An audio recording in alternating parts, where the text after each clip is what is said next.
The Conservative Party faces an existential question, not just one of electoral survival, but of purpose. And this week, the farmer and the campaigner Liz Webster, I did a breakfast, what is it, a Sunday brunch recording with her. I think she's tremendous. Liz Webster rang the LBC and laid out with brutal clarity, if the Tories want to stop being irrelevant, then they need to stop scapegoating migrants, stop chasing Farage's populist tail, and start re-engaging with reality. In her view, that means a rerun or a return to pro-immigration, pro-business values, and crucially rejoining the European Union in some form, even if that's only the customs union. She is not alone. Lord Michael Heseltine, the long-exiled elder statesman who frankly brought down Thatcher, has said much the same. Rebuild the economy, rebuild the party, rebuild the bridge to Europe. And their argument is simple. Brexit was a catastrophic error. Recognise that. And, and economically corrosive, morally impoverishing, geographically absurd. John Donne, no man is an island.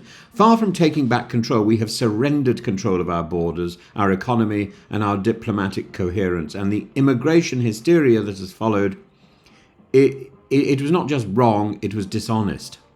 And consider the demographics. The UK has a rapidly ageing population. The birth rate is falling. We are top-heavy, a society in its late middle age, and like any society with that demographic, we need young working-age migrants to pay taxes, fill labour shortages, care for the elderly. This is not an ideological position. It's arithmetic.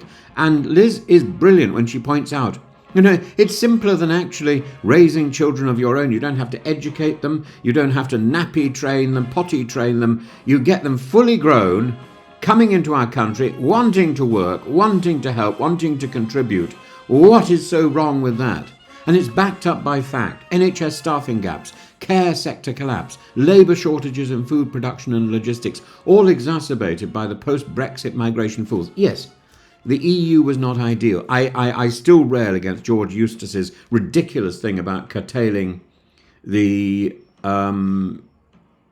casual labour rules from Eastern Europe, which decimated the bulb industry in Spalding and Lincolnshire. But businesses now are even more strangled by red tape. New border checks, customs processes are adding months of delay and thousands of pounds in costs. As the Bibby Foreign Exchange Report confirms, over 60% of UK exporters now say Brexit is actively hurting them. And we wonder why productivity is flat. So what's the solution? Webster and Heseltine believe the answer is a return. Not necessarily full EU membership overnight, though polling now shows a clear majority would support that.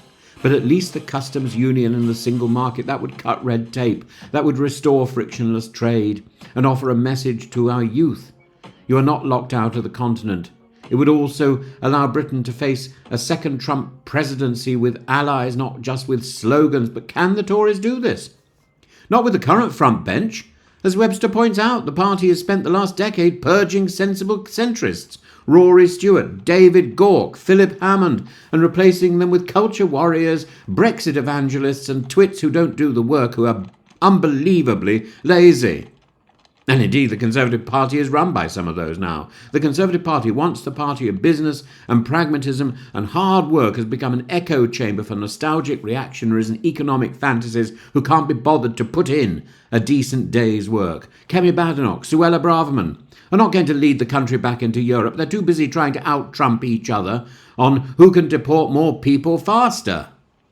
So Webster's call to get Heseltine on the phone, to call back the moderates, to stop blaming immigrants, to start building houses, training workers, growing the economy is radical only in today's climate. In truth, it's classically conservative. And more than that, the people ready to vote for such a thing are waiting in droves. The One Nation Conservatives who are homeless, politically homeless. They are the homeless ones. And the irony is that while Farage and Reform are winning votes on low turnout, the actual majority of the country is now socially liberal and economically pragmatic. They know Brexit was a failure. They know. It's only a matter of waiting until the people in power in Westminster work it out. 70% say it's been handled badly. 63% call it a failure. It doesn't matter whether you say, oh, Theresa May didn't do it right, or whether you say the thing itself was wrong in the first place. 19% of Leave voters now say it was a mistake. The Brexit regret. The challenge isn't ideological, it's moral courage. Who will stand up and say the emperor has no trade deals, the emperor has no clothes? And finally, if there is no pivot, if the red lines remain drawn, then the Conservative Party will not just lose power, it will lose relevance, it will lose existence. There are no votes left in blaming Brussels. There is no growth left in cutting yourself off. There is no dignity left in appeasing populists. To quote Heseltine again, you can't save the party by destroying the country. It's time to choose.